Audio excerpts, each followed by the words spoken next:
Hello everyone, welcome to MCom Adda, commerce का अपना अड्डा। आज हम एडवांस फाइनेंशियल मैनेजमेंट का chapter capital budgeting decision start करने वाले हैं। इस लेक्चर में हम अंडरस्टैंड करेंगे types of capital, source of capital, cost of capital, meaning of capital budgeting, nature of capital investment, principles of capital budgeting, क्या क्या स्टेप्स इन्वॉल्व है कैश फ्लो एनालिसिस में, कैपिटल इन्वेस्टमेंट प्रोसेस कैसे होता है, इंपॉर्टेंस ऑफ कैपिटल बजटिंग क्या होते हैं, क्लासिफिकेशन ऑफ इन्वेस्टमेंट प्रपोजल, ये सब देखने वाले हैं। तो let's start. Before understanding capital budgeting, first we need to understand capital. Capital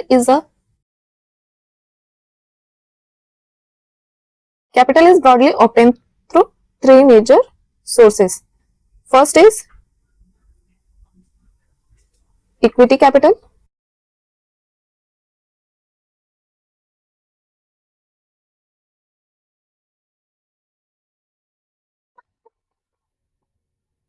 preference capital, and third is debt. Okay, three major source: equity capital, preference capital, and debt. So let's compare this one by one. जैसा हमने देखा, company को business चलाने और investment करने के लिए fund चाहिए। ये फंड मेनली तीन सोर्स से आ सकते हैं, which is equity, preference share and debt. So equity कैसा होता है? Equity capital is consider risk capital because equity share holders take the highest risk. There is no fixed rate of dividend. जो dividend और equity capital को क्या मिलता है, equity share holders को क्या मिलता है? डिविडेंड। ओके, और वो डिविडेंड क्या होता है? फिक्स्ड नहीं होता है। Dividend depend upon the company's performance and decision of the company. Equity capital generally not refundable except in situations such as buyback or liquidation. The major advantage of equity shareholders have right of management, voting rights. Equity capital is also not secured capital. It does not provide any tax benefit to the company. In case of liquidation, equity shareholders are the last claimants. मतलब अगर liquidation हो रहा है तो equity share holders को सबसे last में मिलेगा जो भी मिलेगा, इफ बचा तो। इन शॉर्ट हम बोल सकते हैं equity is higher risk higher return potential, मतलब ज्यादा रिस्क और ज्यादा रिटर्न है। Okay, so now next is preference share capital. Preference capital is comparatively less risky than equity capital. Preference shareholders normally receive fixed rate of dividend और ये refundable होते हैं depending upon the terms of issue. Preference shareholders generally do not have normal management or voting rights like equity shareholders. Equity shareholders को voting rights थे, preference shareholders को voting rights नहीं है. Okay? ये सिक्योर्ड भी नहीं होते हैं और इनमें कोई टैक्स बेनिफिट भी नहीं मिलता है। They are not secured and do not provide tax benefit. At liquidation preference share holders को प्रेफरेंस मिलता है इक्विटी शेयर होल्डर्स के ऊपर। मतलब अगर लिक्विडेशन हो रहा है तो पहले प्रेफरेंस शेयर होल्डर्स को मिलेगा, उसके बाद इक्विटी शेयर होल्डर्स को मिलेगा इन टर्म्स ऑफ अगर प्रेफरेंस और इक्विटी शेयर होल्डर्स को रिफंड करने की बात आती है तो। ओके, प्रेफरेंस शेयर्स इक्विटी और डेट के बीच का पोजीशन हम लोग समझ सकते हैं, which is equity higher risk, debt lower risk, उसके बीच का जो है वो है प्रेफरेंस शेयर्स। ना तो ज्यादा हाई रिस्क है ना ही ज्यादा लो रिस्क है। डिविडेंड जनरली फिक्स रेट पर होता है और लिक्विडेशन के टाइम प्रेफरेंस शेयर होल्डर्स को इक्विटी शेयर होल्डर्स से पहले पेमेंट मिलती है। Okay, now debt. Debt is generally considered to have fixed financial obligations. यहाँ पे नो रिस्क भी बोल सकते हैं या फिर बहुत minimal risk. The company has to pay a fix rate of interest that is refundable और repayable according to the terms of borrowing. Debt holders do not have rights of management. Debt is normally secured. One major advantage is the tax benefit because interest is generally treated as an allowable expense subject to applicable tax rules. At liquidation, debt holders have priority over preference and equity capital.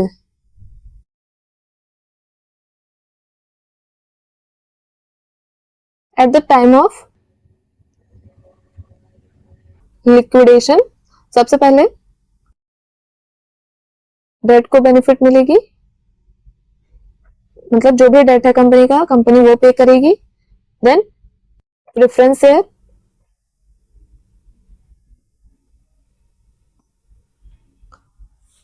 उसके बाद जो भी amount बचेगा वो equity share holders को दिया जाएगा।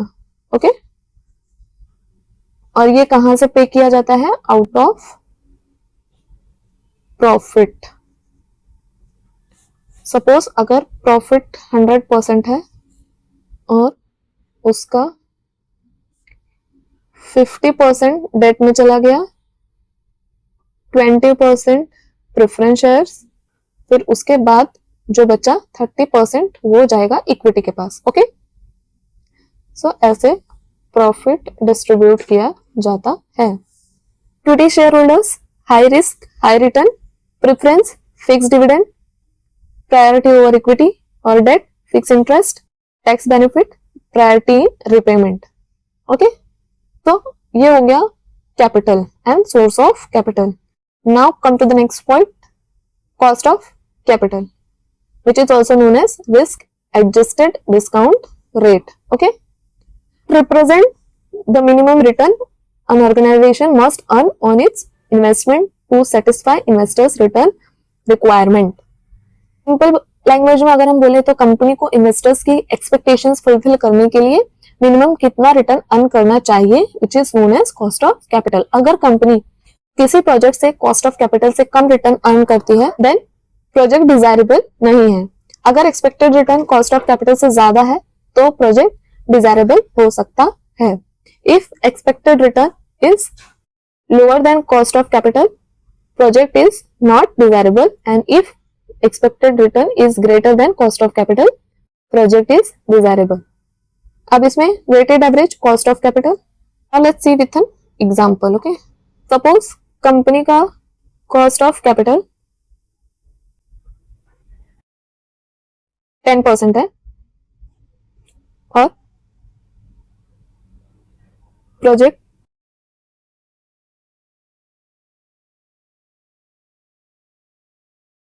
Expected return 7% देता है, तो कंपनी को क्या करना चाहिए? कॉस्ट ऑफ कैपिटल है 10%, प्रोजेक्ट एक्सपेक्टेड रिटर्न है 7%, तो ऐसे में कंपनी को क्या करना चाहिए? ऐसे में प्रोजेक्ट को रिजेक्ट करना बेटर है, because return is lower then the cost of capital. 7% is lower then 10%, which means expected return is lower than cost of capital. Now अगर प्रोजेक्ट 7% की जगह 15% देता तो कंपनी क्या करती? ये प्रोजेक्ट एक्सेप्ट कर लेती, बिकॉज कॉस्ट इसमें रिटर्न क्या है? ग्रेटर है than cost of capital. Return is greater than cost of capital, then project should be accepted. Okay, come to the next point. Next point है weighted average cost of capital.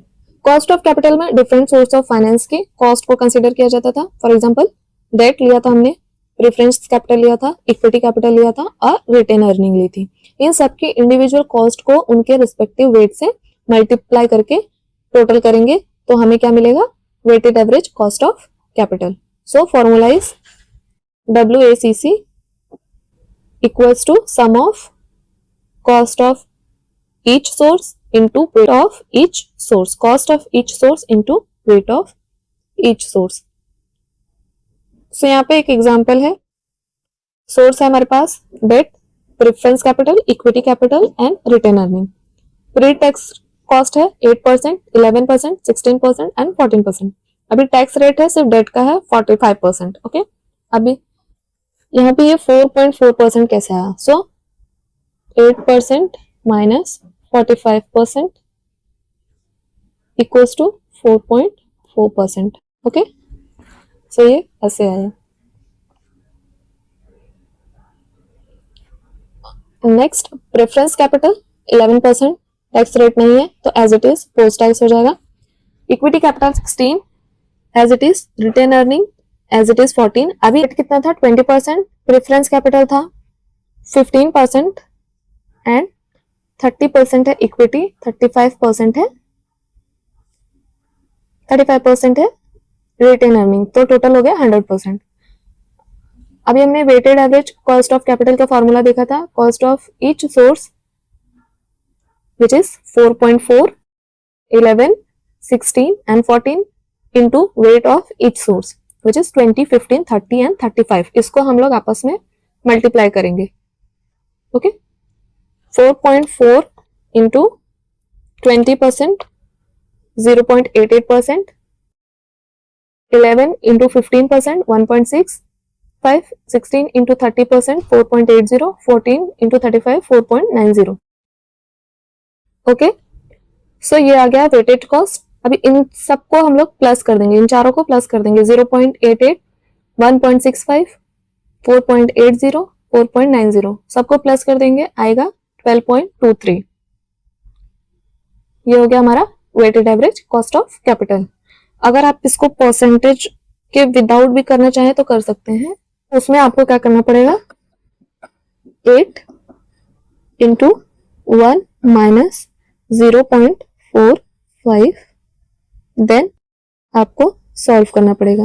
Okay, so if हम लोग ये फॉर्मूले से use करते हैं 0.8, 1 minus, पहले हम लोग 1 माइनस 45 सॉल्व करेंगे विच इज 0.55 आएगा इंटू 0.8, 0.08 इंटू 0.55, 0.044 आएंगे, 0.04 आएगा। ओके, 0.044 ये आएगा answer.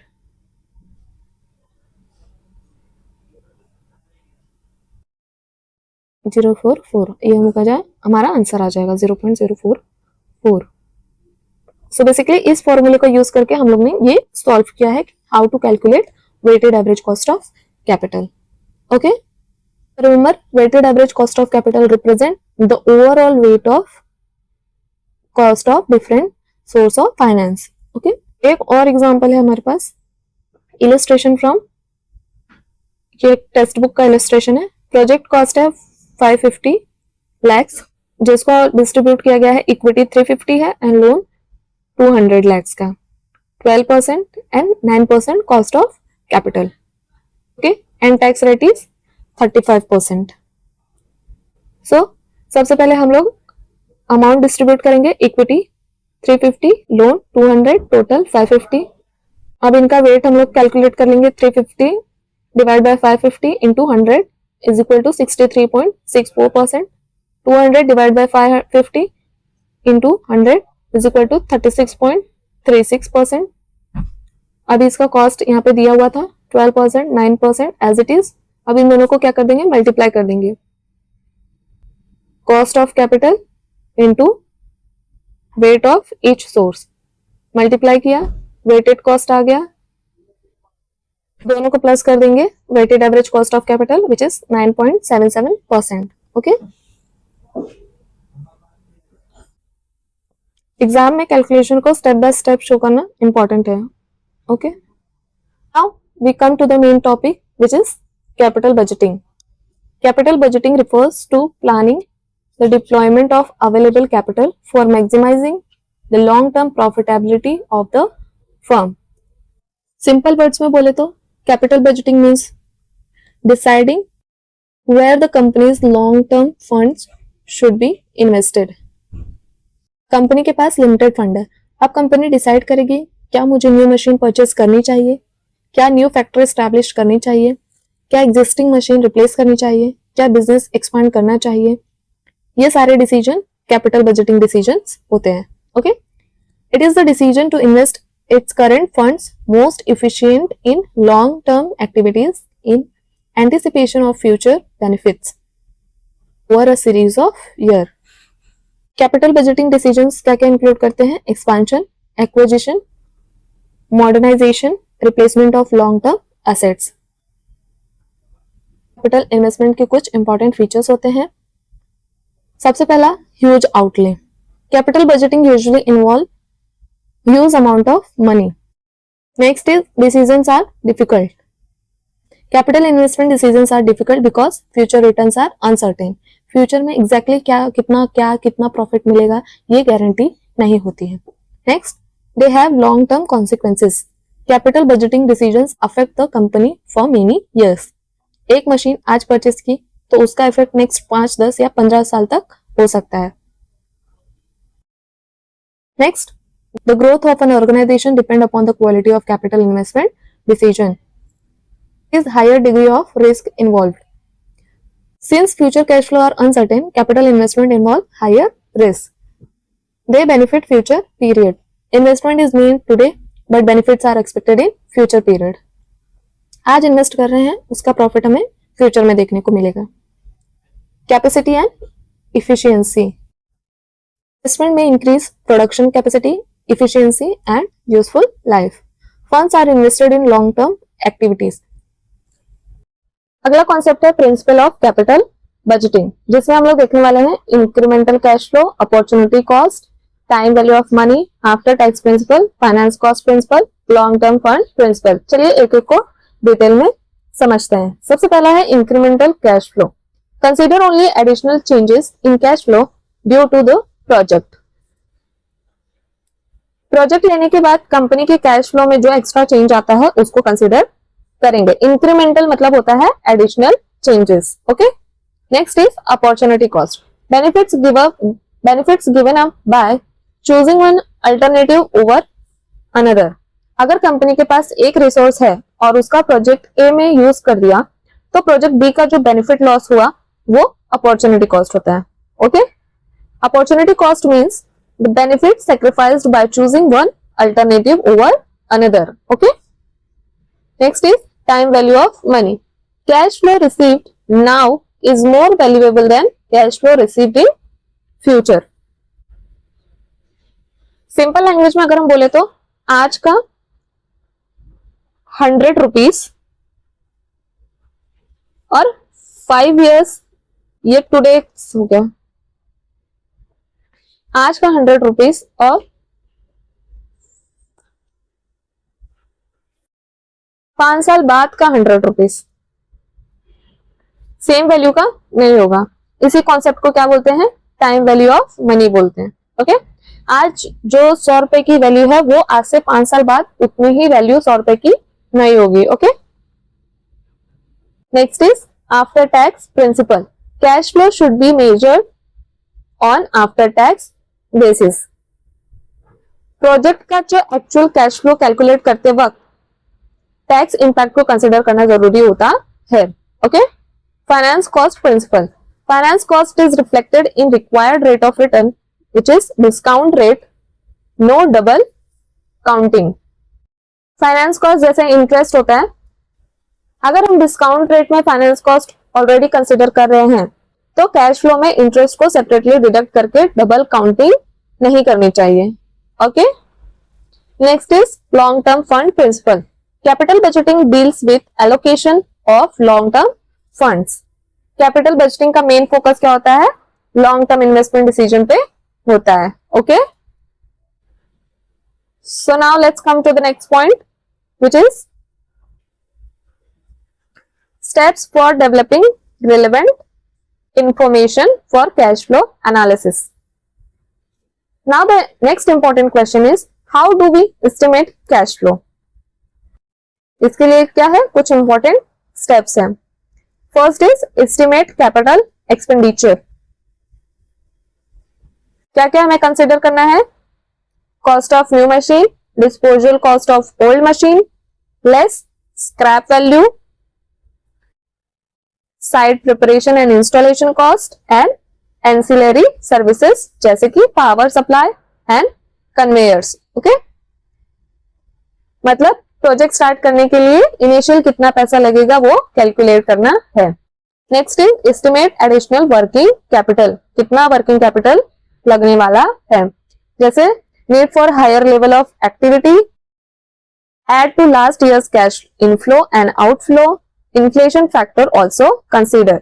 For example debtors, stock, prepaid expenses. Project expand होगा तो वर्किंग कैपिटल की रिक्वायरमेंट भी इंक्रीज हो सकती है। प्रोजेक्ट में एंड में वर्किंग कैपिटल जनरली रिलीज होता है, इसलिए लास्ट ईयर कैश फ्लो में वर्किंग कैपिटल रिकवरी को इंक्लूड करना चाहिए। Next step is estimate production and sales. Each years production, each years sales, selling price per unit. Okay, इसमें हम लोग क्या क्या देखेंगे, हर साल का प्रोडक्शन, हर साल का सेल्स और सेलिंग प्राइस पर यूनिट, ये सब एस्टिमेट करना है। Next step is estimate cash expenses, जिसमें आता है variable cost, fix cost, estimate cash inflow. Variable cost में क्या क्या इंक्लूड है, manufacturing overheads, administrative overheads, selling and distribution overheads, और फिक्स कॉस्ट में भी same as it is. Okay,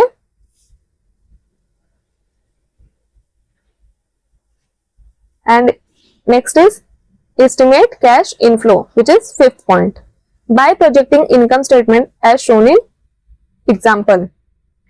Finally, estimate the cash inflow by projecting the relevant income statement and covering and converting accounting information into relevant cash flow. यानी expected sales और expenses के basis पे project से future में कितना cash generate होगा उसका estimate करना। Okay, next point is capital investment process. अब हम समझेंगे strategic capital investment process. Okay,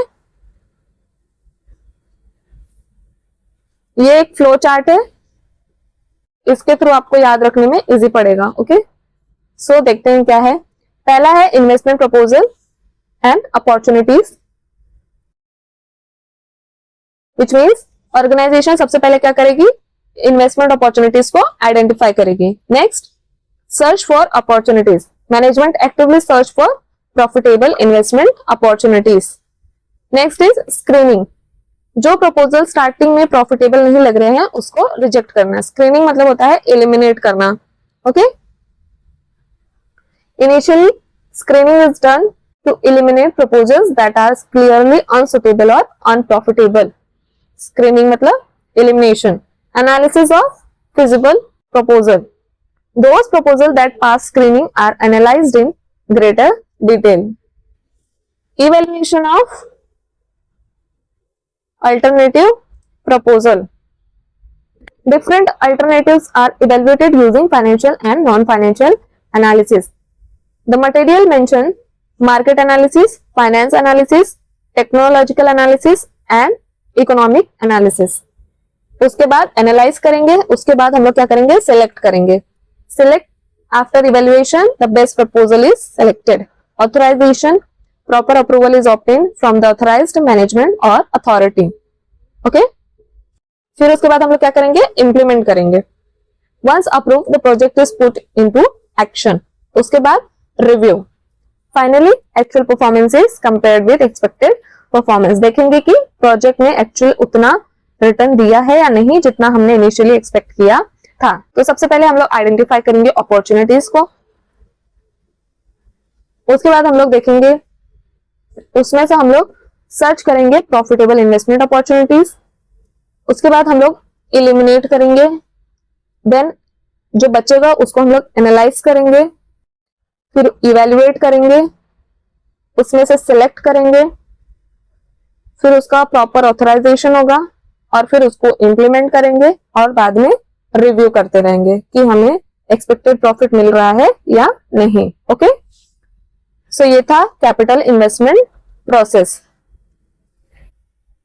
next point is importance of capital budgeting. Capital budgeting के क्या क्या इंपॉर्टेंस हैं। सबसे पहला है financial stability, affect financial stability. बड़ा इन्वेस्टमेंट है इसलिए रॉन्ग डिसीजन कंपनी की फाइनेंशियल कंडीशन को क्या कर सकती है, अफेक्ट कर सकती है। इसलिए इन्वेस्टमेंट करते वक्त कैपिटल बजटिंग करना इंपॉर्टेंट है। Shapes destiny of a company, एक रॉन्ग इन्वेस्टमेंट डिसीजन कंपनी के फ्यूचर को अफेक्ट कर सकता है, इसलिए कैपिटल बजटिंग करना इंपॉर्टेंट है। Not easily reversible, capital investment decisions are not easily reversible. अगर कंपनी ने एक्सपेंसिव मशीन परचेस कर ली और बाद में रियलाइज हुआ कि मशीन यूजफुल नहीं है, तो उसको इजीली रिवर्स करना डिफिकल्ट हो सकता है। Next, difficult to take. Future में कस्टमर प्रेफरेंस चेंज हो सकती है, टेक्नोलॉजी चेंज हो सकती है, कंपटीशन इंक्रीज हो सकता है। सो उसके लिए भी कैपिटल बजटिंग क्या है, इंपॉर्टेंट है। Next, maximise return. कैपिटल अगर लिमिटेड है बट इन्वेस्टमेंट अपॉर्चुनिटी में भी numerous, therefore project must be selected carefully to maximize long term return. Next is risk and uncertainties. जैसे सब लोग जानते हैं कैपिटल एक्सपेंडिचर में इन्वॉल्व होता है risk and uncertainties because the investment में be recovered over a long period. Improve profitability. Funds को हमें ऐसे तरीके से यूज करना चाहिए ताकि वो हमारी प्रॉफिट को क्या कर सके, इंप्रूव कर सके, बढ़ा सके। Next, effect on other projects. Company का पैसा एक प्रोजेक्ट में इन्वेस्ट करने के बाद दूसरे प्रोजेक्ट के लिए फंड कम हो सकता है, जो क्या करता है, अदर प्रोजेक्ट्स को इफेक्ट करता है। Therefore, the impact on other projects must be also be considered. Okay? दूसरे प्रोजेक्ट पे क्या उसका इफेक्ट पड़ेगा उसको भी कंसीडर करना चाहिए। So these are the importance of capital budgeting कि कैपिटल बजटिंग हमें क्यों करनी चाहिए। Now classification of investment proposal। सबसे पहला है mutually exclusive proposals. In mutually exclusive proposal, selection of one proposal the choice of other, which means अगर आपने एक प्रपोजल चूज कर लिया तो दूसरा कैंसिल कर दो। For example,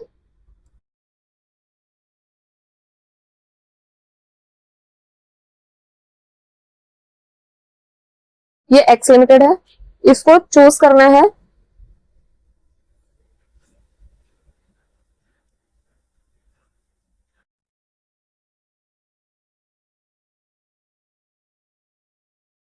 machinery X and machinery Y, ये दो मशीनरी हैं। अगर कंपनी एक्स को चूज करती है तो वो वाई को नहीं चूज कर सकती। Okay, therefore two proposals are mutually exclusive, one selected other rejected. So ये था mutually exclusive proposal. Okay, next is independent investment proposal. Independent investment proposals are projects that can be evaluated independently of each other. For example, machinery, automobiles, building, recreation centers. Okay? मतलब एक project को accept करने से दूसरे project की acceptance automatically accept नहीं होती है। इसमें one does not depend on another, मतलब वो दूसरे पे डिपेंड नहीं है। Contingent investment proposal. Okay, acceptance of one depend on acceptance of another. Construct quarter, then consumer store. Next is replacement proposal. Replace old equipment with new equipment. पुरानी machine को new machine से replace करना, this is a replacement decision. Another one is modernization decisions. Replace due to technological obsolescence to improve efficiency and reduce cost. Replacement of a fixed assets because of technological obsolescence is known as modernization decision. Technology पुरानी हो गई है, machine outdated हो गई है, efficiency improve करनी है, then modernisation, improve efficiency and reduce cost. Next is expansion decisions, increase existing production capacity. Demand increase हो रही है और कंपनी को प्रोडक्शन कैपेसिटी भी बढ़ानी है, दैट्स एक्सपांशन। डिमांड इंक्रीज हो रही है तो कंपनी को प्रोडक्शन कैपेसिटी भी बढ़ानी पड़ेगी, that is expansion. Next, diversification decision, start new product service line to reduce risk. Company existing business के अलावा न्यू प्रोडक्ट या न्यू सर्विस लाइन भी स्टार्ट कर सकती है, विच इज डाइवर्सिफिकेशन डिसीजन। किस लिए? To reduce the risk associated with dependence on existing products और services। किसके लिए कर सकती है? रिड्यूस करने के लिए, रिस्क को क्या करने के लिए? रिड्यूस करने के लिए। Okay, for example, existing company entering a new line of a business which is insurance. So हम एक बार अभी क्विक रिवीजन कर लेते हैं। हमने क्या क्या पढ़ा आज? हमने पढ़ा कैपिटल सोर्स तीन तरह के होते हैं, equity capital, preference capital and debt फिर उसके बाद हमने देखा कॉस्ट ऑफ कैपिटल, जिसमें होता है minimum required return divide by benchmark rate. फिर उसके बाद हम लोग ने देखा capital budgeting, which means long term investment decision. Nature कैसा होता है, ह्यूज आउटले रहता है, डिफिकल्ट है डिसीजंस लेना, लॉन्ग टर्म के लिए होता है, रिस्क इन्वॉल्व है, फ्यूचर बेनिफिट भी है। ओके, फिर हमने देखा प्रिंसिपल्स। प्रिंसिपल्स में हमने देखा incremental cash flow, opportunity cost, time value of money, after tax principle, finance cost, long term fund principles.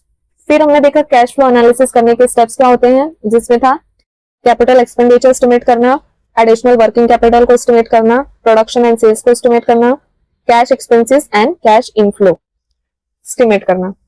Next हमने देखा था कैपिटल इन्वेस्टमेंट प्रोसेस, जिसमें हम लोग ने देखा था पहले हम सर्च करेंगे, फिर उसके बाद हम लोग स्क्रीनिंग करेंगे, उसके बाद हम लोग एनालाइज करेंगे, इवेल्युएट करेंगे एंड फिर उसके बाद हम लोग सेलेक्ट करेंगे, then authorise, implementation and review.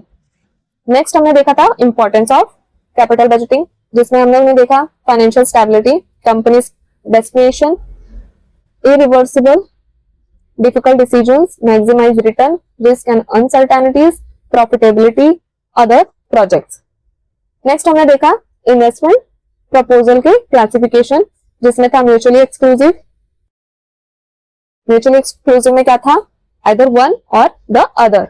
Next हमने देखा था इंडिपेंडेंट, जिसमें था कैन बी कंसीडर सेपरेटली, अलग अलग आप कोई भी सिलेक्ट कर सकते हो। नेक्स्ट था कॉन्टिंजेंट।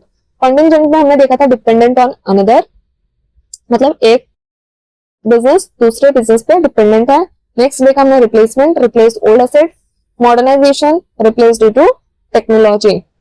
नेक्स्ट था एक्सपेंशन, जिसमें हमने क्या किया था, कैपेसिटी को इंक्रीज कर दिया था due to demand increases. Next diversification, diversification मतलब अपने बिजनेस से हटके एक अलग प्रोडक्ट लाइन स्टार्ट करना to reduce the risk. Okay, so हमने कैपिटल बजटिंग के मेजर्स जो इंपॉर्टेंट टॉपिक्स थे उसको हम लोग ने डिटेल में स्टडी कर लिया है।